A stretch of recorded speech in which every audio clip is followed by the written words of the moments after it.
वहाँ एक आदमी शिकायत कर रहा है कि मुझे जहर दिया जा रहा है, रिटर्न में लिखता है। किसी को मारने में जेलर ही शामिल हो तो सुप्रीम कोर्ट को सीबीआई की जांच के आदेश जरूर देने चाहिए। इसमें आजकल कुछ ऐसे जहर हैं जो छोटी मोटी लैब में तो पकड़ में नहीं आते। खुफिया एजेंसियां ये लोगों को मारने मरवाने का काम करती हैं। इंडिया पाकिस्तान की तरह टुकड़े करवा दो तुम देश के, इसके अगर देश के टुकड़े हुए इसके लिए बीजेपी और आरएस जिम्मेवार होगी। देश किसी के बाप का देश नहीं है, यहाँ किसी सीएम पीएम का राज नहीं है। सस्पेंड नहीं, गिरफ्तार करके पूछताछ करनी चाहिए।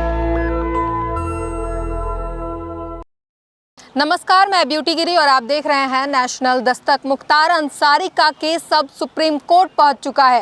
पहले ही दिन हमने आपको बताया था कि जिस तरीके से उनकी मौत हुई है वो संदिग्ध बताई जा रही है, उस पर जांच की मांग की जा रही है और उनके घर वालों का आरोप था कि उन्हें धीमी जहर दी गई है और अब ये मामला सुप्रीम कोर्ट पहुँच चुका है। इस मुद्दे पर हमारे साथ बातचीत करने के लिए मौजूद है सुप्रीम कोर्ट के ही senior advocate Balraj Singh Malik. Sir, आप किस तरीके से देखते हैं इस मामले को? देखो, इसमें एज ए सिटीजन तो मैं भी ये देखता हूँ कि कहीं ना कहीं दाल में काला तो है। कोई भी आदमी कितने बड़ा अपराधी हो, अगर जेल में है या पुलिस की कस्टडी में है या ईडी की कस्टडी में कहीं भी है, वहाँ पे उसकी जिम्मेवारी, उसके जान माल की जिम्मेवारी, उसकी सुरक्षा की जिम्मेवारी, उसकी हेल्थ की जिम्मेवारी सारी की सारी सिस्टम की होती है। वहाँ एक आदमी शिकायत कर रहा है कि मुझे जहर दिया जा रहा है, रिटर्न में लिखता है। उसकी क्या जाँच हुई, उस जांच को अब सुप्रीम कोर्ट देखेगी। किसी ने जांच भी किया कि नहीं किया, उसका मेडिकल कराया कि नहीं कराया। अगर कोई आदमी ये आरोप लगाए मुझे भोजन में जहर दिया है तो इमीडिएट उसका मेडिकल कराना चाहिए और मेडिकल में क्या बताया और अच्छी लैब से कराना चाहिए। आजकल कुछ ऐसे जहर हैं जो छोटी मोटी लैब में तो पकड़ में नहीं आते। हमारे बहुत सारे लोग देश और दुनिया में जो देशों की एजेंसियाँ होती हैं ना, खुफिया एजेंसियाँ, ये लोगों को मारने मरवाने का काम करती हैं। खुफिया एजेंसियों का काम तो होना चाहिए दुनिया में लड़ाई ना हो, भाईचारा हो, उसके लिए काम करें। मगर दुनिया की खुफिया एजेंसियां भी मिसयूज हो रही हैं। मतलब आप सीधे सीधे उत्तर प्रदेश की सरकार और वहाँ के जेल के अंदर जो व्यवस्था है उस पर सवाल उठा रहे हैं? व्यवस्था में बिल्कुल सवाल उठा रहे हैं। भाई, व्यवस्था में अगर जो आदमी इस तरह का है और इस तरह से हाईलाइटेड कोई आदमी है और एक उस समाज से आता है, इस सरकार में हिंदू मुसलमान करने के भी आरोप लगातार लग रहे हैं, ऐसे माहौल में तो कम से कम, और वहाँ के मुख्यमंत्री भी जिस तरह के भाषण देते हैं उसे स्पष्ट नज़र आता है वो हिंदू मुसलमान करते हैं, उस तरह की बात करते हैं। देख लेंगे पता नहीं क्या क्या क्या भाषा यूज़ करते हैं जो किसी सीएम को और पीएम को और मंत्रियों को शोभा नहीं देता। घर का बुजुर्ग भी ऐसी बात नहीं कर सकता कि पूरा घर और पूरा मोहल्ला आपस में लठ उठा ले और लड़ाई करने लग जाए। तो ये मामला स्पष्ट और स्पष्ट ये है कि इसमें शंका पूरी की पूरी है। सुप्रीम कोर्ट को सीबीआई की जांच के आदेश जरूर देने चाहिए। इसमें हमें उम्मीद है सुप्रीम कोर्ट देगी और सुप्रीम कोर्ट खाली सीबीआई की जांच के आदेश ना दे। सीबीआई सारी की सारी सेंट्रल गवर्नमेंट के अंडर में है, ऑटोनोमस नहीं है। पहले सुप्रीम कोर्ट बोल चुकी है तोते की तरह काम करते हैं, they are the parrot of the cage, पिंजरे के तोते हैं। क्योंकि उनको भी बदली का डर, अपॉइंटमेंट का डर, डेपुटेशन का डर, कितने सारे कर्मचारियों का लालच और भय के अंदर बहुत सारा गलत काम करते हैं ये लोग। और ईमानदार अफसर भी बेचारे झुक जाते हैं। बहुत बार ईमानदार अफसरों को तो ये वैसे प्रताड़ित करते हैं। ईमानदार देश के ज़्यादातर कर्मचारी अफसर ईमानदारी से काम करना चाहते हैं, करने नहीं देते, नेता नहीं करने देते इस देश के। वो उनका मिसयूज करते हैं और अगर वो ना उनके फॉलिन लाइन करें, उनके अनुरूप काम ना करें, उनके ट्रांसफ़र करते हैं, उन पर मुकदमे चला देते हैं शिकायत विकायत लेके भ्रष्टाचार के। और वो बेचारे सब सोचते हैं मैं क्यों वो करूँ। घर वाले भी कहते हैं लंबे लेट जाओ, क्यों ट्रांसफ़र करानी, अपने बच्चे पालो, ये करो वो करो। इस चक्कर में सारा का सारा सिस्टम हमारा काफ़ी खोखला है देश का। तो ऐसे माहौल में सीबीआई की जांच हो मगर सुप्रीम कोर्ट की देखरेख में हो, तब इस बात में सच्चाई सामने आएगी और देश का विश्वास तभी बहाल होगा। एक बड़ा सवाल ये है कि जेल के अंदर जैसा कि आरोप लगाया जा रहा है धीमी जहर देने की, तो जेल के अंदर वो जहर आया कहाँ से? क्योंकि जेल के अंदर सबसे सुरक्षित चीज जगह मानी जाती है और वहाँ पर हर एक छोटी से छोटी चीज़ ले जाने के लिए तगड़ी जांच पड़ताल होती है। तो फिर वहाँ जेल में अंदर जहर पहुँच कैसे जाएगा? बेटा, ये जुगाड़ी आदमी है ना, जेल में जहर भी पहुँच जाता है, जेल में नशा भी पहुँचता है, हर तरह का नशा अवेलेबल रहता है, सब कुछ पहुँचता है। पैसे में इतने दम हो गए आज के दिल, पैसे में कुछ भी। और जो वीआईपी टाइप के जो होते हैं ना कैदी, जो अपने आप में या बड़े कहते हैं बड़े गैंग का आदमी है, फलाना है, ये है, या जो नेता है या कुछ इस तरह के लोग हैं, वो सारा जुगाड़ हो जाता है। और मान लो किसी को मारने में जेलर ही शामिल हो तो, और जेलर को ही किसी ने कह दिया हो तो इस आदमी को ख़त्म करना है, बताइए फिर जहर का पहुंचना मुश्किल है क्या? जो जेल के लोग हैं, जो अथॉरिटी वहाँ काम करती है, जेलर है, दूसरे लोग हैं, वो ड्यूटी पे जाते हैं, उनकी थोड़ा चेकिंग होती है, नीचे वालों की होती है, जेलर की थोड़ा चेकिंग होती है। और जेलर ही उसमें काम में शामिल हो और अपने किसी कर्मचारी से ये कराए तो बताओ कौन रोक पाएगा? आदमी को कोई नहीं रोक सकता। जिस आदमी ने सोच लिया मैंने ये काम करना है, तो आदमी को रोकने की कोई मशीन इस धरती पे नहीं बनी, ना बन सकती है। इसलिए जांच का विषय है, जांच होनी चाहिए। जो जो वहाँ जिम्मेवार थे सुरक्षा के लिए, और जेलर का भी फ़ोन कॉल डिटेल भी सारी चेक करनी चाहिए। जेलर की बात किससे बात हुई है, किन लोगों से वो निर्देश लेते थे, क्या अरुणों ने किसी और दूसरे लोगों की भी शिकायत की है, पूरी एक जांच होनी चाहिए। बात इसमें ये नहीं है, बात इसमें ये नहीं है कि आदमी मारा गया, बात इसमें ये है हमारे देश का सिस्टम में सेंध क्यों लगी हुई है। ये वहाँ कोई कैदी एक थोड़ा है, वहाँ कोई खाली मुसलमान कैदी थोड़ा है, वहाँ इस देश के कितने नागरिक हैं, गरीब गुरबे कितने लोग जेलों में पड़े हैं, कितने लोग जेलों में सड़ रहे हैं। बहुत सारे लोग बार बार सुप्रीम कोर्ट कह चुके हैं, छोटे छोटे जमानत की वजह से पड़े हैं वहाँ पे। एक बार तो सुप्रीम कोर्ट ने भी कहा छोड़ो इन सबको। गरीब आदमी जेलों में पड़े हैं, दूसरे जुगाड़ी लोग तो इधर उधर वकील सकील कर करा के अपना पीछा छुटा ही लेते हैं, जमानत ले लेते हैं। तो देश के हालात इतने अच्छे नहीं जो कॉन्स्टिट्यूशन चाहता है। अच्छा, उनके जनाजे पर उनके बेटे तक को जाने की अनुमति नहीं मिली उसको? बहुत दुर्भाग्यपूर्ण। इस देश में कई सजा याफ्ता लोग, कई ऐसे लोग जिनको पूरा देश जानता है, उनको इलेक्शन के टाइम पैरोल मिलती है। बाबा राम रहीम को कई बार मिल जाती है, और दूसरे लोगों को मिल जाती है। जब चाहे पैरोल मिल जाती है, जब चाहे छुट्टियां मिल जाती हैं। और इस एक आदमी के मरने पे उसके बेटे को भी नहीं, उसका दफन करते वक्त या उसके शमशान भूमि पे बेटे को जाने की इजाज़त नहीं। लानत है ऐसे जुडिशल सिस्टम को, और लानत है ऐसे लोगों को जो इस तरह की सोच रखते हैं, जो कानून को इस तरह इंटरप्रेट करते हैं। ये बहुत गलत हुआ। जिसने ये ऑर्डर नहीं दिया उसकी भी जांच होने की ज़रूरत है, चाहे वो जज हो, चाहे कोई ऐसे लॉ ऑफिसर हो जिन्होंने उसको मूव किया होगा उसकी एप्लीकेशन को, उसको नहीं किया। लोगों को इमीडिएटली, और उससे बड़ी बात तो बदमाशी तो उसने की, जो डीएम है वहाँ की, क्या भाषा बोल रही थी, उसकी औकात क्या है एक डीएम की। जनता का प्रतिनिधि, एक एमपी, पार्लियामेंट का मेंबर, प्रोटोकॉल में बहुत ऊंचे होता है डिस्ट्रिक्ट डीसी से, और वो किस तरह की भाषा कर रहता है। वो फिर भी बेचारा शालीनता में बोल रहा था। ऐसे माहौल में जब उसका भाई की डेथ हो, हजारों की संख्या में लोग आए मिट्टी डालने। हमारे यहाँ जिसकी पक्की दुश्मनी हो आपस में भी, उसके यहाँ भी कोई दुश्मन के यहाँ भी कोई मर जाता है, तब भी हमारी संस्कृति ये है कि उसके भी उसमें शमशान घाट पे जो लकड़ी देगा वो अच्छा आदमी माना जाता है। और यहाँ मुसलमान समाज में उसको मिट्टी डालना कहते हैं।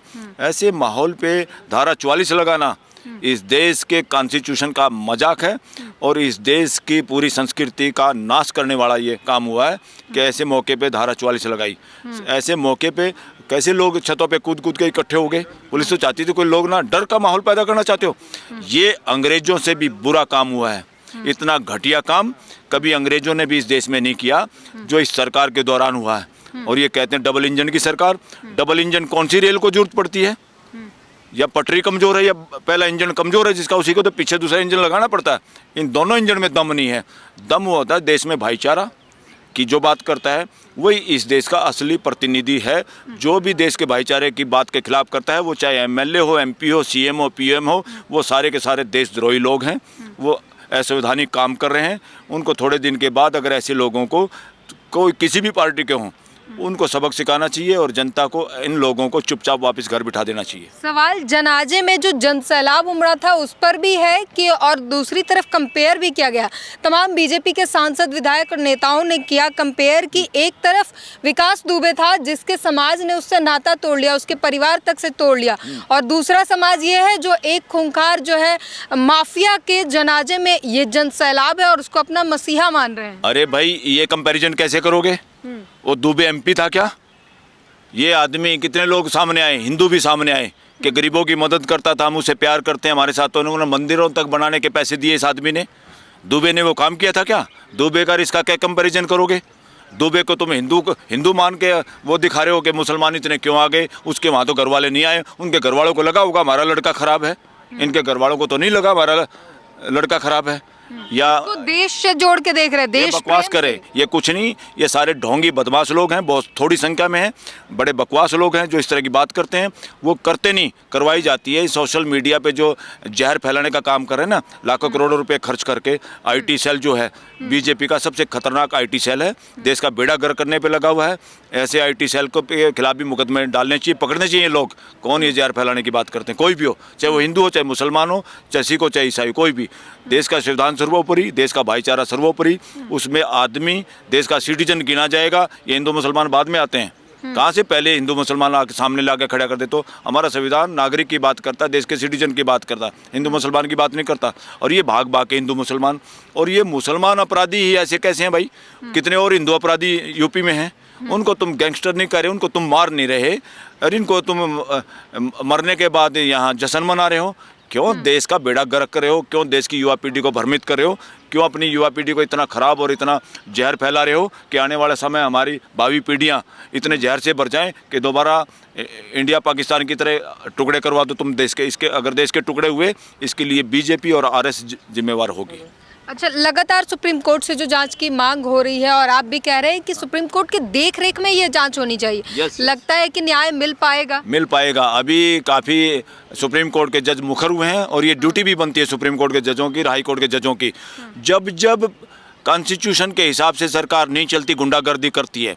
जनप्रतिनिधि चाहे एमएलए हो, एमपी हो, ये कानून बनाने का काम करते हैं। सरकार चलाने की जिम्मेवारी नहीं में से जो प्रमुख रोल अदा करते हैं सीएम, पीएम या उसके मंत्री करते हैं। अगर ये लोग गुंडागर्दी पे उतर आए, तानाशाही पे उतर जाए, क्योंकि ये देश किसी के बाप का देश नहीं है, यह कानून का देश है, कानून का राज्य है। यहाँ किसी सीएम पीएम का राज नहीं है, ये कानून का राज्य है, संविधान का राज है यहाँ पे। इसलिए कोई यहाँ पे बॉस नहीं है इस देश में। इस देश का बॉस है इंडिया का कॉन्स्टिट्यूशन, इस देश का बॉस है यहाँ का कानून, और इस कानून का रिजल्ट में होना चाहिए देश का भाईचारा। तो सुप्रीम कोर्ट में काफ़ी जज अब ऐसे हैं, इमरजेंसी में तो जज लंबे लेट गए थे, अब भी हालात उसी तरह के हो रहे थे, मगर देश के चीफ जस्टिस चंद्रचूड़ ने और काफ़ी जजेस अब हमारे बहुत मुखरता से बोल रहे हैं जो उनकी ड्यूटी है, और वो देश के लोगों के फंडामेंटल राइट बचाने के लिए और देश के संविधान को बचाने के लिए सामने आ रहे हैं, फोरफ्रंट पे आ रहे हैं। न्याय मिलेगा।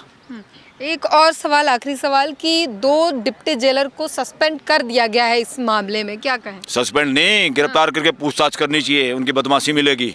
ये खाली क्या होता है सस्पेंड करना? क्या ये मुद्दे को भटकाने के लिए? ये भटकाने के लिए होता है, सस्पेंड कुछ नहीं होता। अरे आदमी मरा है, आदमी को जहर दे के अगर मारा है, उसकी जांच हो तो पकड़ में, अभी तक तो गिरफ्तार हो के उनकी इन्वेस्टिगेशन करनी चाहिए और उसकी रिपोर्ट मांगनी चाहिए सुप्रीम कोर्ट ने, day to day.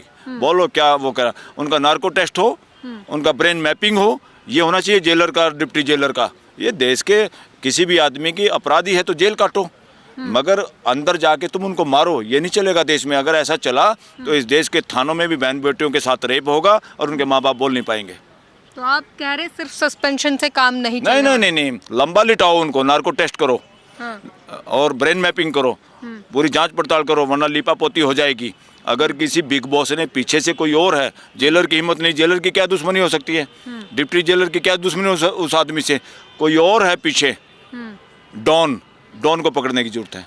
Atiq Ahmad के केस को अगर एग्जांपल ले तो सिर्फ गिरफ्तार करके उसके बाद मामला रफा दफा कर दिया गया था। हाँ। वैसा ही कुछ होने वाला। वो शर्मनाक था। अतीक अहमद और उसके भाई की डेथ इस देश में शर्मनाक थी, और ये थी यहाँ कानून का राज नहीं है, जंगल राज है, ये अच्छी बात नहीं। वो अपराधी थे, जेल काटो भाई सारी उम्र, कोई दिक्कत है, मगर तुम पुलिस की कस्टडी में से, तो हमारी पुलिस पे भी क्वेश्चन मार्क उठ गया कि पुलिस भी ऐसी है ही तो, और खासतौर से यूपी की पुलिस भी ऐसी है। ऐसे कहेंगे लोग कि इतने लोगों के बीच में ऐसे मार दिया, तो लोग तो यही कह रहे हैं ना, वो मारा नहीं, लाके मरवाया है। पूछ लो देश से, पूछ लो वकीलों से, सबकी यही राय है। न्याय मिले ना मिले, अतीक अहमद की भी और ये मौत, दोनों ये संशय वाली मौतें हैं, और इससे ज़्यादा देश में गलत मैसेज भी जाता है कि मुस्लिम अपराधी जो हैं या मुस्लिम व्यक्ति जो हैं, जो सज़ा काटने वाले, या उनको गैंगस्टर बोल के उन्हीं की हत्या कैसे हो रही है। दवे ने तो पुलिस के लोगों को मारा था, दवे ने तो लड़ाई लड़ी थी ना, अपने गांव में कितने पुलिस वालों को भून दिया था, कैसे आते उसके घर वाले। सर एक चीज और है कि और उसको भी जिस तरह से वो गाड़ी पलट के मारा है, उस पर भी देश को शक है। That is not right. तुम कैसे ऐसे नहीं कह सकते। अरे दवे ने भी अपराध करा था, दुबे ने, उसको जेल करते, उसको जान से मारने का कोई किसी को राइट नहीं। उसकी भी जो जीप उल्टी थी, आज भी देश मानने के लिए तैयार नहीं कि जीप उल्टी थी या जीप उल्टाई थी। देश यही मानता है जीप उल्टाई थी, इसमें कोई पूछने की बात है क्या? कॉमन सेंस की बात है, पूरा देश जानता है इस बात को। भाई उत्तर प्रदेश की जो ये सारी घटनाएं आई है, उससे क्या न्यायपालिका जो है वो भी कटघरे में लिया जा रहा है? इसकी विश्वसनीयता को कम करने की जो कोशिश कर जा रही है सुप्रीम कोर्ट को, जितनी भी न्यायपालिका है, जो लोगों को भरोसा है कि यहाँ कोर्ट से उम्मीद है, उसे आतंकवादियों जो भी कुछ कह के बीच में ही खत्म कर दिया जा रहा है। अगर किसी को अस्पताल ले जाते समय, किसी को कोर्ट ले जा, तो इन्हें कटघरे में घेरा जा रहा है। इनकी विश्वसनीयता जो कोर्ट की है, न्यायपालिका की, इसकी खत्म करने की कोशिश बिल्कुल बिल्कुल, इससे तो ये करने की जरूरत है, कहीं कोर्ट से न्याय मिल जाए लोगों को। और जिसको टारगेट है कि इसको मारना ही है या मरना ही है, या दूसरे टारगेट हो सकते हैं। वोट की राजनीति इतनी भयंकर हो चुकी है इस देश में लाशों पे, रेप पे, हिंदू मुसलमान करके, हिंदू मुसलमान ईसाई करके। अरे मणिपुर में कैसे शर्मनाक, पूरे देश के लिए शर्मनाक है।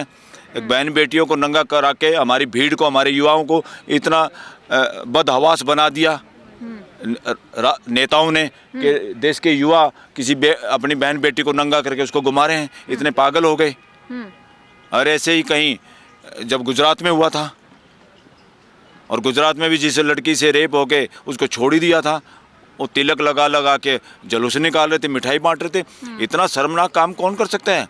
ऐसे माहौल में तो कोई आदमी छूट भी जाए चुपचाप अपने घर चला जाता है। ये प्रदर्शन करने की जरूरत नहीं थी। इससे साबित होता है कि इस देश में हालात इतने बुरे हैं।